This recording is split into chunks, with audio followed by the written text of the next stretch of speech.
In addition to Tehahenteh's video about water, Tehahenteh, a Mohawk researcher from 6 Nations of the Grand River, explains the opening statement of Thanksgiving and Indigenous ways of showing gratitude for what the Creator and this earth provide for us.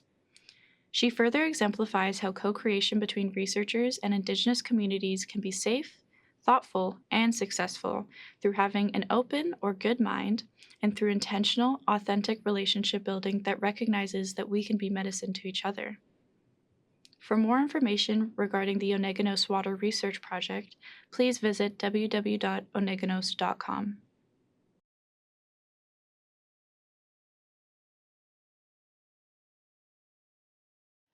So, seiko se wagoego, gahundi oha ni waksanoda, gunyaka haga ni wagonjoda, hanawala ni wagitaloda. So my Mohawk name is Gahundi Oha. I'm Mohawk Turtle Clan from 6 Nations, and I just want to officially welcome you. It's the first time I'm meeting everybody, so welcome to 6 Nations territory, and I hope you're enjoying yourselves. Yeah, I have a background in global health as well as Indigenous studies and Mohawk language. Today's workshop, we're going to be talking about Indigenous ways of knowing, and we're going to be viewing the digital story that I created with Tehahenteh on the water project. I've been working on the Ohneganos water co-creation, let me see, that's a long name, Ohneganos co-creation of water quality tools, where we work with McMaster University with scientists, biologists, and chemical engineers to create tools to measure the water quality within 6 Nations. So that's been going on for a couple of years. We're still smack in the middle of it, lots of work to do, but I'll talk a little bit about that. But during my time on that project, a lot of people, the whole concept or the whole topic of Indigenous knowledge came up, and I felt like I was always trying to explain what Indigenous knowledge is, trying to, let people understand what exactly that is. And I've always felt that with Indigenous knowledge goes hand in hand with language, because there's a lot of knowledge that's embedded within the language that doesn't translate to English very well.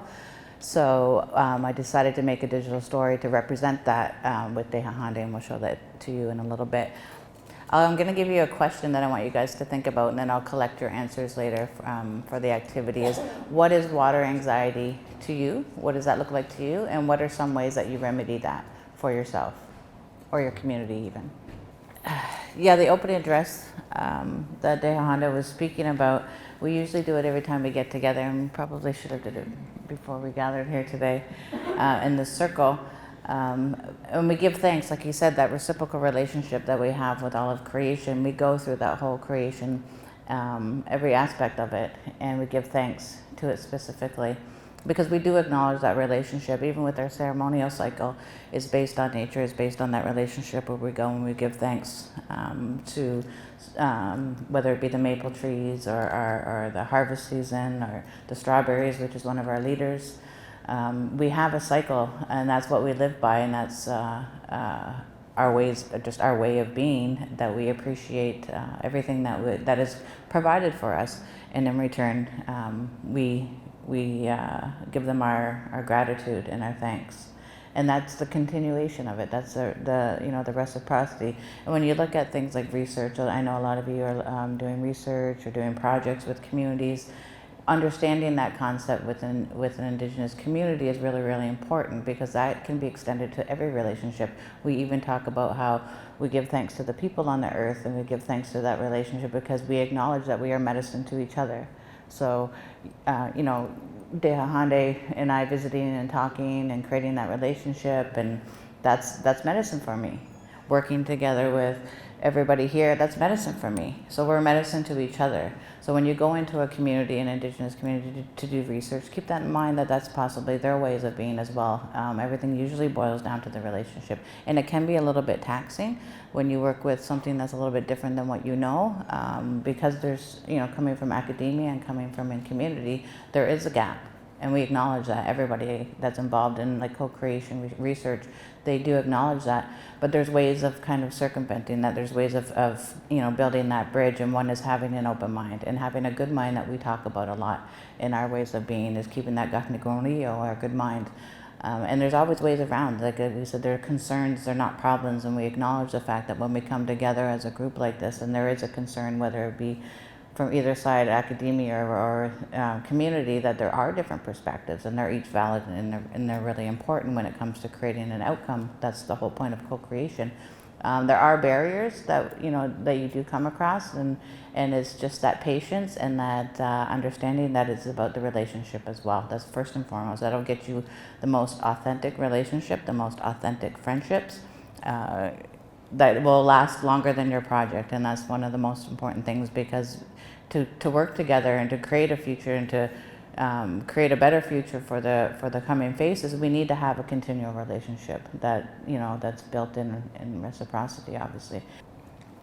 I know when we were co-creating on our project together, I started out as the community navigator, so that's one way that we kind of bridged that gap. We had academia and community coming into community and collecting water samples to test for the quality of their water. And I originally worked as a community navigator to take the scientists and the biologists into the homes of our community, because you shouldn't come right into a community and start knocking on doors and asking people, do you want to participate in a project? Because they'll probably be like, who are you, right?